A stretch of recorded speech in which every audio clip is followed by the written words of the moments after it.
नमस्कार. इयत्ता 1ली ते 10वीच्या विद्यार्थ्यांसाठी उपयुक्त असलेले मराठी सुरेख हस्ताक्षर सराव पुस्तिका ललित प्रकाशनाच्या वतीने प्रकाशित करण्यात आलेला आहे. या ठिकाणी विद्यार्थ्यांचे सुरुवातीचे हस्ताक्षर आणि या ठिकाणी आपण पाहू शकतो हे सुरुवातीचं हस्ताक्षर आहे आणि सराव केल्याच्या नंतर या अक्षरामध्ये अशा प्रकारे बदल झालेला आहे. दुसऱ्या विद्यार्थीचे हे सुरुवातीचे हस्ताक्षर आणि या पुस्तिकेतील ट्रिक्स प्रमाणे सराव केल्यानंतर या हस्ताक्षरामध्ये अशी सुधारणा झालेली आहे. पुस्तक आपल्याला मागणी करायची असेल तर या क्रमांकावर आपण संपर्क साधू शकता, आपल्याला पुस्तक मिळेल. तर या पुस्तकातील चौथा घटक जो आहे तो आहे 14 खडी लेखन. पेज क्रमांक 24 वर या ठिकाणी देण्यात आलेला आहे. हे पहा, इथं हे 14 खडी लेखन. या ठिकाणी वरच्या ओळीला स्वर दिलेले आहेत, त्याच्या खालच्या ओळीला स्वर चिन्ह दिलेले आहेत आणि इथं क पासून का पर्यंत ही 14 खडी लिहिलेली आहे आणि खालच्या ओळीला वरील प्रमाणे या ठिकाणी पाहून या ठिकाणी लेखन करायचं आहे. आता हे 14 खडीचं लेखन कसं करायचंय ही एक ओळ आपण पाहणार आहोत. ही एक ओळ जर आपण व्यवस्थित पाहिली तर या ज्ञपर्यंतच्या आपल्याला सर्व ओळी व्यवस्थित लिहिता येणार आहेत आणि यामुळं नंतर शब्द लिहिणं हे सोपं होणार आहे. या ठिकाणी 16 या ठिकाणी अक्षर दिलेली आहेत की ज्यापासून क रू हे रूचं स्वरचिन्ह आहे, याच्यापासून शब्द तयार होणारे 16 अक्षर या ठिकाणी दिलेले आहेत. याचाही सराव या ठिकाणी करायचा आहे. या ओळीचा सराव इथं लिहायचा आणि याचा सराव इथं लिहायचा आहे आणि अधिकचा सराव आपण दुरेगीमध्ये अधिक करू शकतो. चला तर आपण आता 14 खडीचं लेखन कसं करायचं ते आपण या ठिकाणी आता पाहणार आहोत. हस्ताक्षर सराव पुस्तिकेतील चौथा घटक आहे 14 खडी लेखन. आता हे 14 खडी लेखन आपल्याला काळजीपूर्वक करणं गरजेचं आहे, कारण ही 14 खडी आपल्याला व्यवस्थित लिहिता आली की यापासून शब्द हे आपले व्यवस्थित होणार आहेत आणि शब्द व्यवस्थित झाले की वाक्य आपलं छान दिसणार आहे. वाक्य छान झालं की आपल्याला परिच्छेद छान होणार आहे आणि परिच्छेद चांगला झाला की आपला उतारा लेखन ही सुंदर होणार आहे, म्हणजेच एकूण हस्ताक्षर आपलं चांगलं होणार आहे. चला तर आता आपण क ची 14 खडी कशी लिहायची हे आपण पाहणार आहोत. आता हे पहा, अ ला स्वर चिन्ह नाही, या ठिकाणी आपण क लिहित आहोत. हे पहा, क या व्यंजनामध्ये अ हा स्वर मिसळला की क हे अक्षर बनतं. हे अशा पद्धतीनं क हे अक्षर लिहायचे. आता आचं स्वर चिन्ह हे काना. आता क हे पहा, या ठिकाणी असं इथं हे क लिहायचंय आणि क ला पुढं काना, इथं काना द्यायचंय आपल्याला या ठिकाणी अशा पद्धतीनं. आणि शिरोरेषा ही पूर्ण अक्षरावर अशी पूर्ण झाकलं पाहिजे अक्षर, अशा पद्धतीची ही शिरोरेषा या ठिकाणी द्यायची आहे. क आ का. आता पहिली वेलांटी देताना लक्ष घ्यायचंय. बरेचसे मुलं पहिली वेलांटी देताना वेगळ्याच प्रकारे देतात, तर तसं न देता कोणत्याही अक्षराला जर पहिली वेलांटी आली तर अगोदर ही रेषा ओढायची. हे ईचं हे स्वर चिन्ह आहे, पहिली वेलांटी, ही रेषा ओढायची. नंतर अक्षर लिहायचं, जे कोणतं अक्षर असेल. आता आपण क लिहित आहोत, हे पहा क, आणि मग डावीकडून उजवीकडे अशी या ठिकाणी हे वाटी म्हणजेच वेलांटी आणि हे शिरोरेषा थोडी मागं आणि थोडी पुढं. क ई की. आता ई इडलिंबूच आहे, दुसरी वेलांटी हे स्वर चिन्ह आहे. क ईच हे दुसरी वेलांटी स्वर चिन्ह आहे. आता दुसरी वेलांटी कोणत्याही अक्षराला लिहिताना अगोदर अक्षर लिहायचं. काय लिहायचं? अक्षर.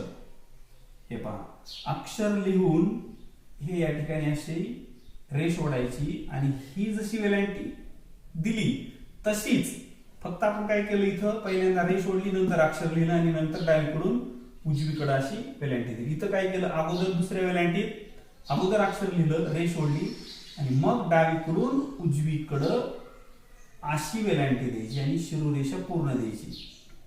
क ई की. दीर्घ स्वर आहे, ह्रस्व दीर्घ. आता उच हे स्वर चिन्ह पहिला उकार. क उ. हे पहा, या ठिकाणी असं हे क,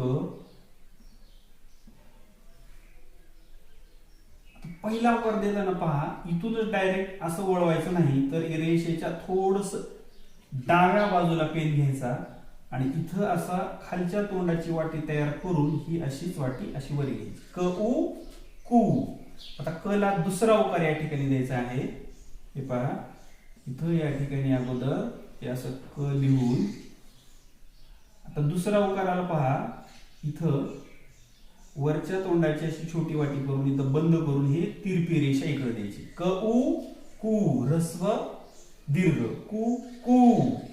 आता ए, एक मात्रा, हे स्वर चिन्ह आहे, एचं स्वर चिन्ह. क काढायचं, हे पहा क आणि क वर एक मात्रा थोडासा तिरप्या बाजूला असं करायचं, एकदम सरळ न घेता. क ए के. ॲच हे स्वर चिन्ह आहे, अर्धचंद्र. हे पहा अगोदर या ठिकाणी काढायचे आपल्याला क आणि हे अर्धचंद्र बरोबर ह्या रेषेवर आलं पाहिजे. ऐ, दोन मात्रे, स्वर चिन्ह. क काढायचं, क काढल्यानंतर हे दोन मात्रे, आता दोन मात्रे दोन्हीही एकाच पॉइंटला या ठिकाणी आणायचे. क ऐ कै. ओ, हे पहा क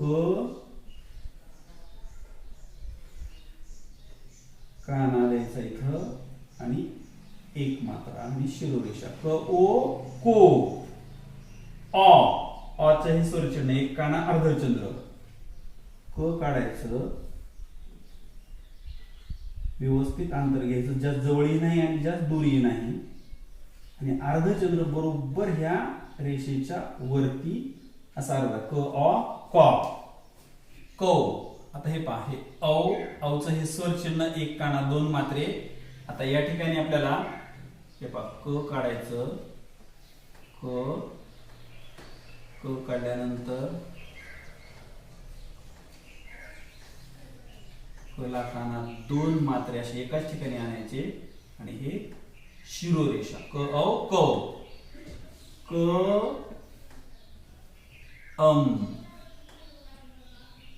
कम आणि क आहा कहा. क आहा कहा. हे पहा, तर हे अशा प्रकारे क ची 14 खडी व्यवस्थित आपण सराव पुस्तिकेमध्ये लिहायची आहे. तसेच अधिकचा सराव आपण दुरेगीमध्ये देखील करू शकतो, परंतु याच्यातला सराव आपण प्रॉपर व्यवस्थित आता सांगितलेल्या पद्धतीनं पहिली वेलांटी कशी काढायची, दुसरी वेलांटी कशी काढायची हे आपण नीट व्यवस्थित लक्षात घेऊन याचा सराव करायचा आहे. आता इथं पहा हे याच्यामध्ये रू हे स्वरच आहे, मात्र हे रू वेगळं घेतलेलं आहे. का बरं वेगळं घेतले? कारण हे जे एकूण 16 अक्षर आहेत क पासून ते रू पर्यंतचे, या 16 अक्षरापासूनच रू पासून आधारित असणारे शब्द तयार होतात अर्थपूर्ण. बाकीच्या अक्षरापासून शब्द तयार होत नाहीत, म्हणून ते इथं आपण विनाकारण मध्ये वाढवलेलं नाही किंवा ह्याच्यात घेत नाहीत, हे स्वतंत्र घेतात.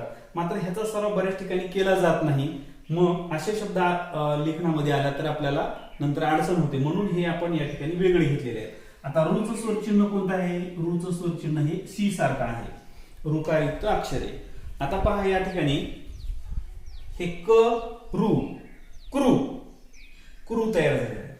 गरू ग्रू, घरू घृ, तरु तृ, दरू द्रु, धरू ध्रु, नरू नृ, परू प्रू, बरू ब्रू, भरू भ्रू, मरू मृ, वरू वृ, शरू श्रु, सरू श्रु, हरू ह्रू ह्रू हृदय ऋ आणि ऋ ऋषी ऋषिकेश यासारखे या 16 अक्षरापासून अर्थपूर्ण शब्द तयार होतात, म्हणून हे वेगळं घेतलेलं आहे. याचाही सराव पुस्तिकेत दिलेला आहे. दुरेगीमध्ये देखील याचा सराव आपल्याला व्यवस्थित करायचा आहे. आता ह्या ओळीचा एकदा सराव आपल्याला छान व्यवस्थित लक्षात आलं, कसा सराव करायचा की ज्ञ पर्यंत आपण व्यवस्थित त्याचा सराव करायचा आहे आणि मग ज्ञ पर्यंत आपण व्यवस्थित चौदाकडीचा सराव सुरेख हस्ताक्षर चांगलं करण्यासाठी म्हणून करायचा आहे. तुम्ही 8वी 9वी 10वी कोणत्याही वर्गामध्ये शिकत असाल तर हे आपलं अक्षर सुधारण्यासाठी म्हणून याचा सराव आपल्याला करणं गरजेचंच आहे. आणि हा सराव व्यवस्थित झाला की शब्दलेखन आपलं व्यवस्थित होणार आहे किंवा सुंदर दिसणार आहे. म्हणून या 14कडीचा सराव व्यवस्थित छान प्रकारे करायचा आहे. सर्वांना खूप खूप शुभेच्छा. धन्यवाद. भेटू पुढील व्हिडिओमध्ये.